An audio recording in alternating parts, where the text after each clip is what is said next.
সাহাবীরা কিভাবে কোরআন হিফজ করতেন? তারা কি শুধু না বুঝে শুধু তেলাওয়াত করে হিফজ করতেন, নাকি বুঝে বা হুকুম হাকাম সহ? জি, অনেক চমৎকার বলছেন। আসলে আজকের প্রশ্নগুলো মানে তৃতীয় এবং চতুর্থ স্তরের প্রশ্ন হচ্ছে, মানে প্রথম দিকগুলো না জানে পরের দিকগুলো নিয়ে আলোচনা করাটা একটু কঠিন হয়। তবে আমরা বিশ্বাস করি যে আমাদের দর্শক শ্রোতারা বা বাংলাদেশের মানুষরা এই জিনিসগুলো জানেন। যেহেতু এখানে সাহাবীরা কীভাবে কোরআন তেলাওয়াত করতেন বা কোরআন হিফজ করতেন, এটা যদি আমরা আসি, তাহলে আমাদের হিফজের ব্যাপারটা আসা দরকার, যে কোরআন হিফজ করা কতটা জরুরি।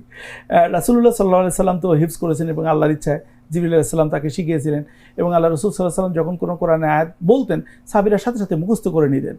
প্রাথমিক পর্যায়ে এটা যথেষ্ট ছিল, কিন্তু যখন পরিপূর্ণ কোরআন মাদানী জীবনে আসলেন, পরিপূর্ণ কোরআন যখন পড়ার ব্যাপারটা হলো, তখন কি হলো?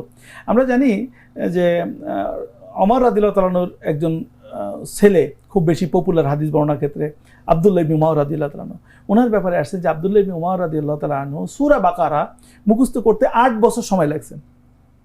এটা কেন? এটা কারণ হলো, এবার আমরা আসি যে সাহাবীরা কীভাবে হিফজ করেছেন। আমরা যেরকম হিফজ করি একবার চোখ বন্ধ করে, সাহাবীরা এই কাজটা করতেন না।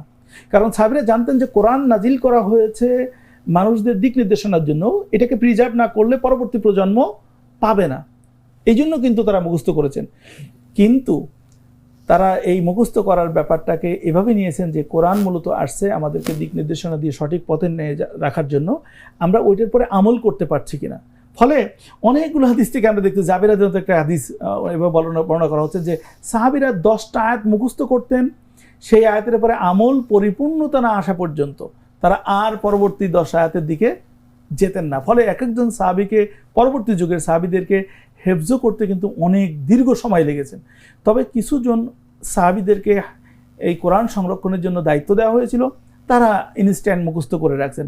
বাকি যারা আসছেন পরবর্তী যুগের যারা সাহাবী, বিশেষ করে মদিনা যুগের সাহাবীদেরকে যদি আমরা দেখি, তাহলে শুধুমাত্র মুখস্থ করার কাজে খুব বেশি যে কেউ নিজেকে নিয়োজিত রাখছেন এটা পাওয়া যায় না, বরং তারা ধীরে ধীরে মুখস্থ করেছেন, এটার অর্থ বুঝেছেন, এটার শিক্ষাগুলো বোঝার চেষ্টা করেছেন, আমলে পরিণত করার চেষ্টা করেছেন, তারপর সামনের দিকে অগ্রসর হয়েছেন। ফলে একটা লম্বা সময় ধরে কিন্তু তারা হিফজ করার জন্য চেষ্টা করেছেন।